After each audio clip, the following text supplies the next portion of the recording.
Welcome to the Abundance Hack Show, where we are inspiring you to tap into your power to manifest the happiness, success, and fulfillment that you desire. I am your host, Niajae, the Upper Limit Coach. I am here to dismantle your limiting beliefs and remove the blocks so you can confidently live your life's purpose, because life is meant to be abundant. Hey M&Ms, thank you for tuning into the Abundance Hack Show. What are you manifesting in your life today? Today's guest is Timothy Gay, and before we get into what he does and who he is, Tim, I want to ask you, what does abundance mean to you?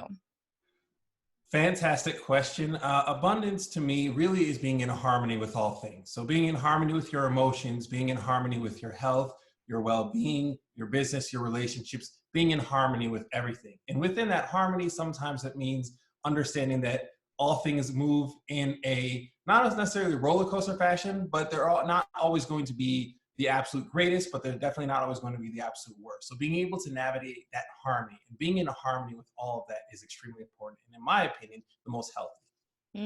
I love it. No one's ever said the word harmony, and I absolutely love it. I'm surprised. So that's one of the great things about that question is I always receive different answers, which is the exciting part of doing this podcast. So tell us who you are. Who is Timothy Gay? Who is Tim Gay? So I am an energy healing practitioner. I focus on the energy healing tool technique, Theta Healing.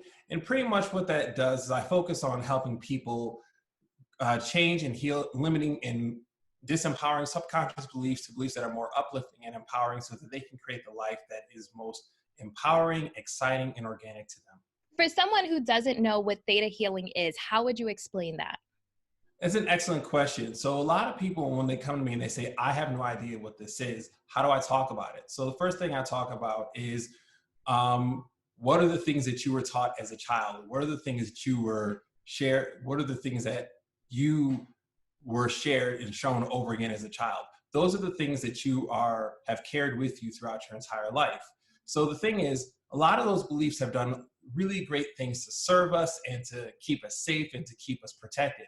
Unfortunately, as we get older, those also become limits to the things that we want to achieve.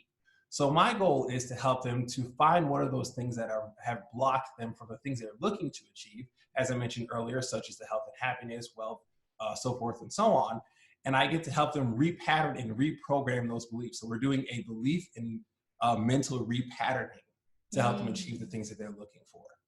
I absolutely love it. And that's a lot of what we do with this podcast is helping people dismantle their limiting beliefs. So yes, I'm so excited to dive into your beliefs. So before we get into how you work with clients, I want to know what inspired you to start this work, because I feel like our journeys are meaningful into why we're passionate about this work.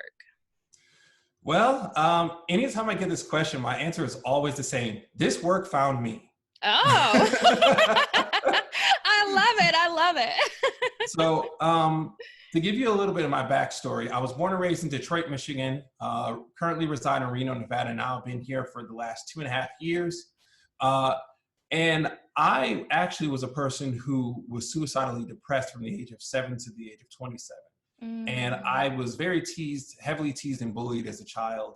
And that brought that out. So I had gone through a number of things, traditional therapy, psychiatric drugs, even did meditation. I always found the allopathic route to be very limiting for me. And I never really felt comfortable or even healthy in any possible way on any sort of antidepressant, no matter which one it was.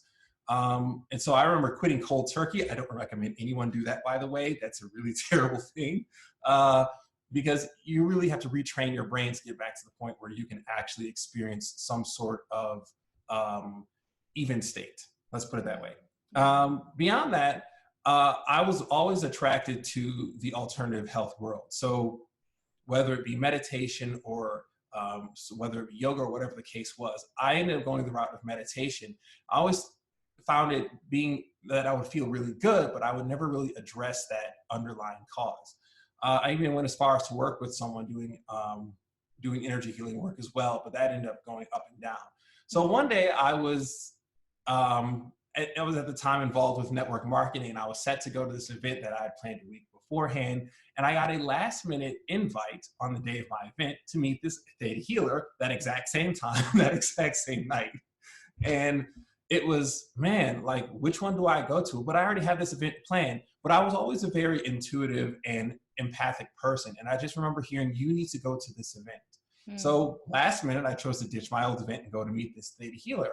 And what was so profound about that event, that introduction, was that it basically touched me in a way that I had never really felt before. I felt like, for one, the technique was very easy to understand and very fast and very quick. And it was something that addressed my needs that in a way that I don't think I had ever addressed it before. So I remember hooking up with, connecting with the presenter, the practitioner afterward. And I had one session with her about the next week. And it felt fantastic. It was a wonderful session. And I remember at the time I was working a job that I was absolutely miserable at, and felt like, man, I didn't want to do this anymore. And I remember I just got to a point one day, a few months later, where I was like, I'm ready to go. I'm ready to walk through this death door. I don't want to be here anymore. And then I said, I can't do this right now. So I sent a text to the person and I said, hey, I need to have an emergency session with you. She said, okay, I can get you in about 2 days. And that response, 2 days, was like, what? Two days? I don't have 2 days. I can't wait. But I made myself wait those 2 days out. And when I got into that session, I shared with her what was going on. And she shared with me that she had dealt with this in her own family and dealing with suicide. And in that moment, I felt like I was truly understood, that someone finally understood what I was going through. And I wasn't just being crazy, or I wasn't being outlandish or ridiculous, but I actually had a need. And she worked on me. And I swear to you, it took 30 minutes. And after those 30 minutes, I haven't dealt with suicide or depression since. And in that moment, I knew there was more to this technique than any time ever before. And so after that, I remember about a month later, I was at the point where I was like, man, I'm ready to leave from my job. And I remember calling a friend of mine and saying, hey, I'm ready to get into coaching. I'm sick of my job. I want to leave. I want to get into things like success coaching was my original goal. And he said, I can see you working in one of two areas. One, music, because by trade, I'm a musician, a saxophone player, write and compose music, and vocalist, and I still do all of those things. Or I could see you doing in spirituality. And I said, okay, that's cool. The very next day, I got an email saying, here's how you can learn the Theta Healing technique. And I said, yes. And that was June of 2013. And I have been doing this work ever since. Wow, such a powerful story. And thank you so much for your vulnerability and honesty, because it's really difficult for a lot of people to share stuff like that. And there's a lot of people that experience thoughts like that, but they will never admit to them. And one of the things that I always say on social media is check on your friends and loved ones, because you never know who's suffering in silence. So thank you so much for sharing that. And I mean, obviously the life did choose you, and I'm so glad you took that route. So what does a session look like? Like, I'm actually not familiar with Theta Healing. So what is it? Like, what does a session look like? Because you said, a powerful change like that in 30 minutes, like some people will be like, so what does a session look like? Okay. So I'm glad that you asked. So one of the things that this may go into what seems a little woo-woo for a lot of people, but a lot of our work that we do is connecting with God, source, universe, whatever the change, whatever name you give that central creating power. And I say that because that's a very key part to our work, because we connect with all of that before we start working on a person, because the work is actually not through us, it's through that infinite energy.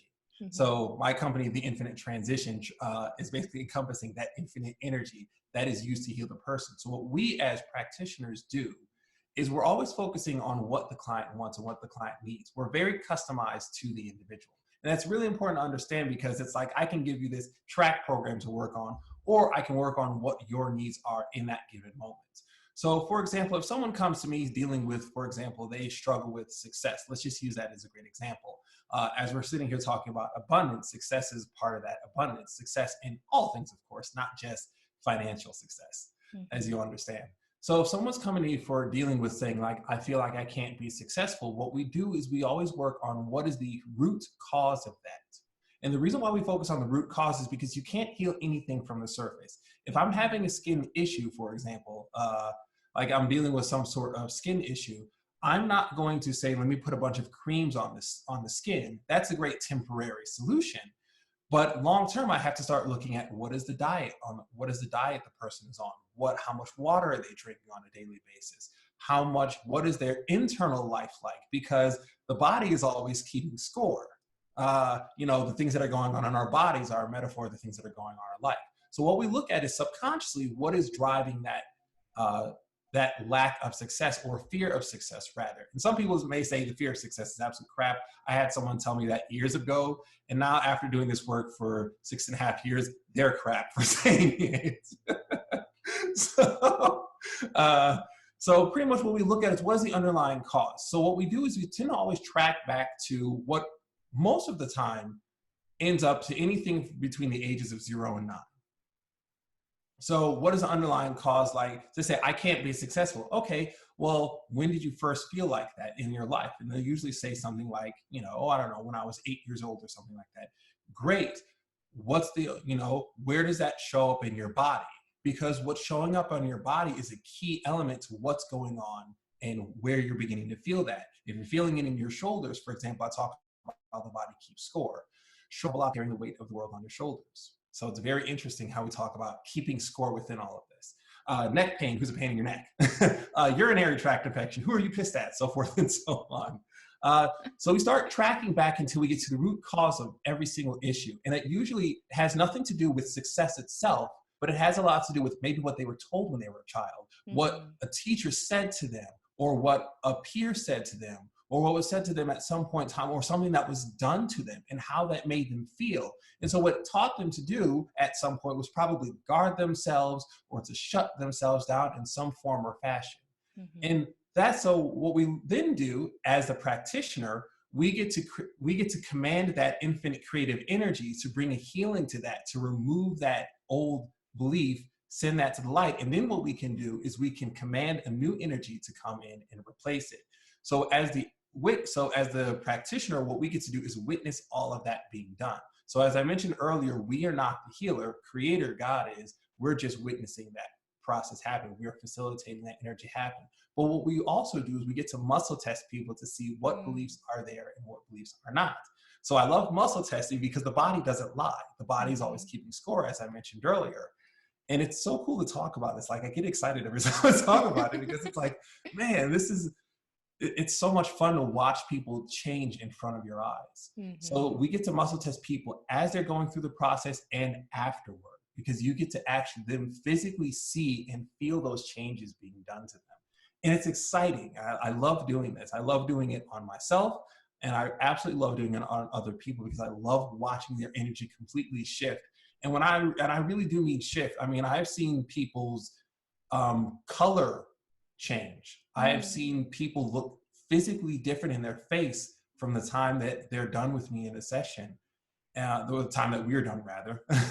And it's incredible just to watch this entire process play out. So those are just some of the simpler, that's just one example. I talk about success. There are plenty of other things to work on as well, but you always find the most interesting subconscious beliefs in the things that you don't think would be really intense.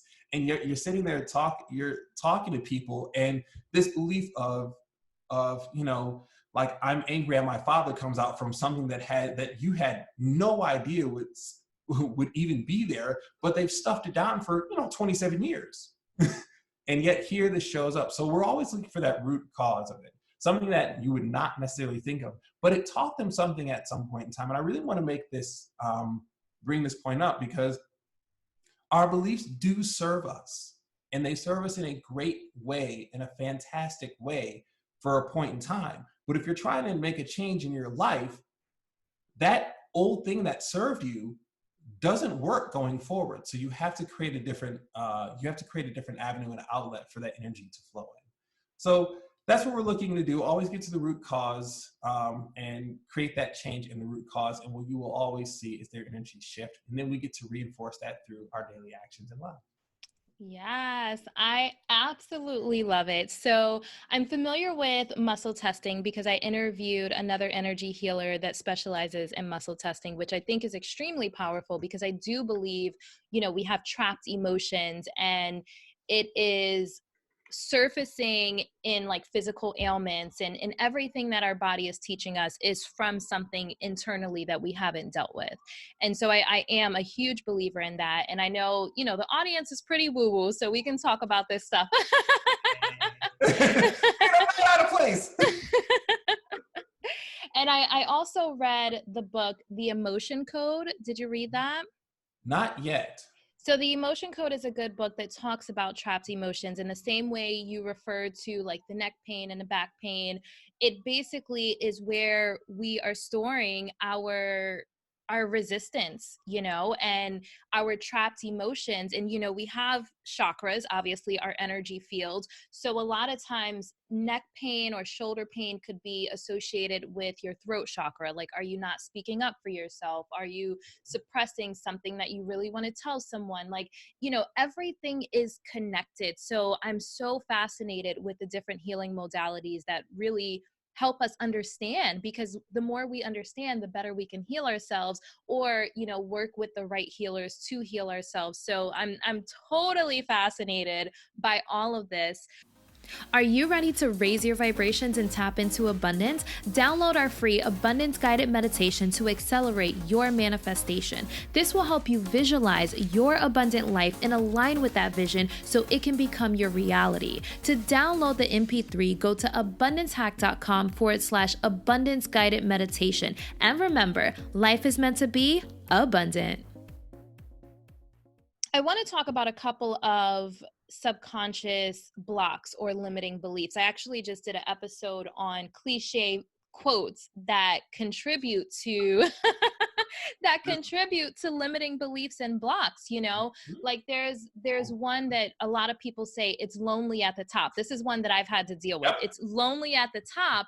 And so when I really like stepped in to dissect this, I'm just like, okay, first of all, I'm blocking myself from reaching the top, whatever that success looks like for me, because I don't want to be lonely. But in reality, you can be lonely at any level. You can be lonely at the bottom. You can be lonely in the middle. So it's not exclusive to the top. It's not exclusive to success. But little terms like this are stored in our subconscious, and it causes us to self-sabotage or self-destruct when we reach a certain level of success. So what are some of Yep. So what are some of the subconscious blocks that you've heard through your years of doing this work? I'm going to give you a good one that I don't think a lot of people talk about, and that is, it is better to give than it is to receive. And I'm going to dissect this one. A friend of mine we had a conversation about this. So sometimes a lot of these sayings have come from people who were extremely wealthy who wanted to stay there. And they used to pass these sayings on so that it basically would, in essence, con people into giving away things. But giving and receiving are not separate things. They're actually they're two sides of the same coin. Because if you can't receive, then giving, you can't really appreciate receiving unless you give, and vice versa. You can't really appreciate giving unless you can receive. But giving and receiving are of equal value. So what happens is when people say these things like giving is better to give than it is to receive, what I often feel like a lot of people think that it's okay to burn out. And what I've seen, especially with entrepreneurs, is we have this tendency to go as hard as we can and justify burning ourselves out until we have nothing left. But then at that point, when you burn out and you're on the floor, you then have to recover for a period of, a couple of months, possibly to a year or more, depending on how hard you burned out. And so is that really worth it? I don't think it is. So at some point, I used to run, back when I was still in Detroit, a thing called My Self-Care, and it was teaching self-care and self-wellness techniques to entrepreneurs in particular, and business owners, because there was a thriving entrepreneurship scene in Detroit at the time. It actually still is at the moment. And what I would often see is a lot of people would go out there, they'd start a business or they get into some adventure, they burn out, and some of those people, you never see them again. And Mm. so what I've often found is they would be okay with expending so much energy and giving and giving and giving until they had nothing left. And then they couldn't recover. Because the most important thing is, especially when it comes to the mental health thing, which I focus a lot on in my work, um, if not everyone that hits rock bottom comes back up. So you have to be able to have tools to get back up. So I'm really big on rest in my own work. So receiving sometimes means taking time off. And I know for some people who are entrepreneurs and business owners, they're like, oh, I can't do that. Mm-hmm. I can't take time off. Mm-hmm. If I take time off, someone's going to pass me up. Look, it's not about if people are passing you up or not. If you're truly guided in your work and aligned with the work that you do, what other people do doesn't matter. Mm-hmm. It's really about what you have to give. But the most important thing is giving and being able to receive back. And receiving is not even just in terms of money. It's receiving compliments, it's receiving friendships, it's receiving rest, as I mentioned earlier. So yes, you can give, but what about that ability to receive? What about that ability to receive and receive without shame, without guilt, without judgment? Those are huge things. So that's one thing that I have seen, a big one. And I think it's really important to bring to the audience because I talked earlier about harmony, abundance being in harmony. Can you receive harmony? Are you allowing yourself to receive? Being able to receive is huge in being harmonious. Because otherwise, are you truly in harmony if you cannot receive? I'm not sure that you are. Mm-hmm. That's huge. Huge, so huge. Oh my goodness. So I have so much to say about this, but I don't want to take up your time. But I just have to speak on this just a little bit because it's huge, huge, huge. And there is a huge phenomenon Go. I want to hear it. There's a huge thing right now where people feel like they have to be minimalist in order to achieve their goal or make an impact in this world. And one of the things that we speak about on this podcast is life is meant to be abundant. You can make an impact in the world and live your purpose and be fulfilled and still have, a luxurious life. And luxury looks different for everyone, but you don't have to be a minimalist and give everything you have in order to make an impact in the world. It's such a huge thing right now. So receiving, like everything is ebb and flow. Everything is ebb and flow. If you are constantly giving and you're not allowing anything to be received, like you said, you're going to burn out. And one of my favorite quotes is, you can't pour from an empty cup.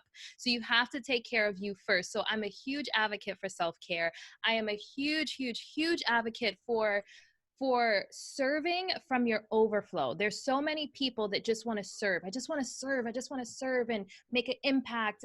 But they're not taking care of themselves. They're not taking care of themselves. And I'm one of those entrepreneurs that I did get burnt out. I had a brick and mortar business and I worked myself to burnout. And that is why it's so important that we realize we do have to receive. We do have to take care of ourselves. And the more you take care of yourself, the better you show up in the world. The more your needs are being met, the better you can show up in the world. So taking care of you and serving from your overflow. So what fills your cup? Is that rest? Is that, proper nutrition and hydration? Is that just taking time for meditation? So many people say, I don't have time. If you don't start your day by grounding yourself and meditating, you are not going to show up your best self in the world. You're not going to be a good, boss or employee or friend or partner if you're not taking care of yourself. So yes, I'm so glad you said this. I want to interject two things if I can. Of course. The first one, I want to speak to something you said earlier, and I'm blanking on it for a moment, around, not being able to serve from an empty cup. Yeah, can you serve yourself first? I think a lot of those people, we think we have to give everything to everyone. No, we got to serve ourselves first. That means you can serve people in the process of doing that, but you got to serve you first. You have to be able to take care of you because you can't give that away if you have nothing to give from you. That's the biggest thing. Number two, the I don't have time thing. So you talked about interesting beliefs that I've heard over time. I don't have time. Well, there are two things that does. One, what you're saying to the universe is, I don't have time. People often say, well, people make time for the things that they want to make time for. Yes, and when you say I don't have time to the universe, what the universe is here is, oh, okay, I don't want to have any time. So what will happen is you will subconsciously put things in your life so that you literally don't have time to do anything. Yep. And I have watched people do this. They're like, I don't have time for all this stuff. And now they're literally so stacked with things that they can't even get out of because they literally said, I don't have any time. Well, that's very interesting. Also with the minimalist thing, if anyone ever I'm not sure if anyone's ever watched the minimalist documentary on Netflix. I got a chance to watch it a few years ago at this point in time. But one of the things they said is they never said any having things were bad. They just said don't have this like emotional attachment to things. And if you watch any of like the Marie Kondo stuff when she was talking about the KonMari method, it's things that don't bring you joy. So she never said don't have things. She said don't hold on to a bunch of stuff that doesn't bring you joy. So if you have all this stuff just stacked in your house and none of it's doing anything for you, it's got to go. Like you don't realize how much physical items hold on to energy until you get rid of them. And notice whenever people clean up, there's this saying that they say, this feels good. Notice it feels good. It doesn't look good. It feels good because physical items hold energy. And if they're not bringing you joy or they're not doing anything for you, you got to get rid of them. I love that. And I really, really love I feel like that's a thing, like redefining what minimalist means. So rather than it being like, oh, I don't need all this stuff and I just need like one shirt and one pair of pants, because people are taking it to the extreme, but you have this whole closet full of clothes that you don't even wear because you don't even like half of the stuff. That's very different. So redefining minimalist and only holding on to the things that bring you joy. I love that.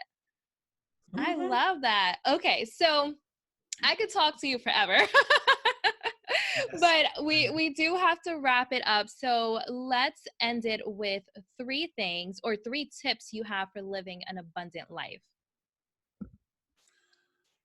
One of the first things I say is take care of yourself first. That's probably the most important thing. I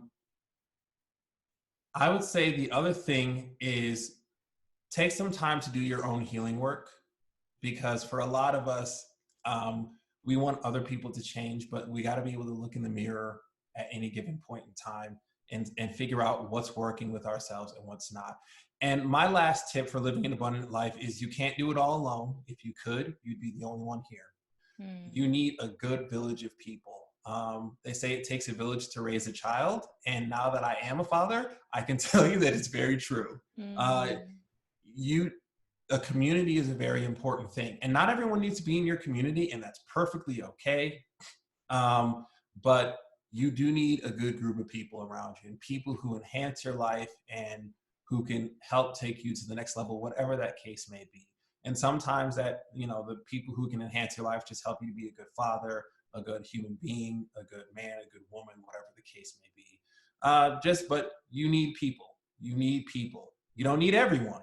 I don't need to be seen by everyone, but I need to be seen by the people who need to see me. But you need a good group of people. So community is highly important. I love it. I love it. So where can people find you online?